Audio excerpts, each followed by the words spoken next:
আপনি কখনো খেয়াল করেছেন কি আপনার বল পেনের খাপে ছোট্ট একটি ছিদ্র রয়েছে, কিন্তু কেন এই ছিদ্র রাখা হয়? এর কারণ অবাক করার মতো। এর পেছনে রয়েছে বিজ্ঞান। জেনে নিন কার্যকারণ।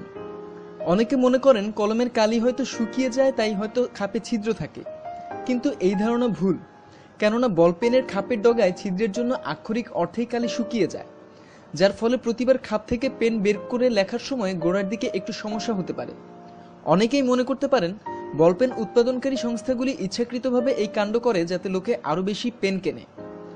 আর একটি ব্যাখ্যায় বলা হয়েছিল প্রতিবার পেন খোলা এবং বন্ধ করার সময় খাপের ভিতরে হাওয়া ঢোকে, সেই হাওয়ার চাপে ভারসাম্য আনতে এই ব্যবস্থা, যাতে কোনোভাবেই খাপটি শক্ত করে এঁটে না বসে।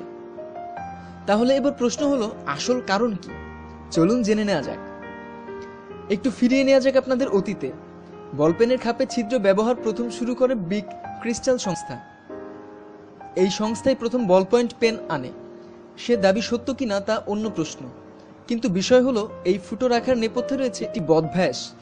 অনেকেই খাপটি পেনের উল্টো দিকে লাগিয়ে চিবোতে থাকেন, বিশেষ করে বাচ্চারা তো বটেই। এতে অনেক ক্ষেত্রে ঢাকনা গিলে বিপত্তি ঘটেছে।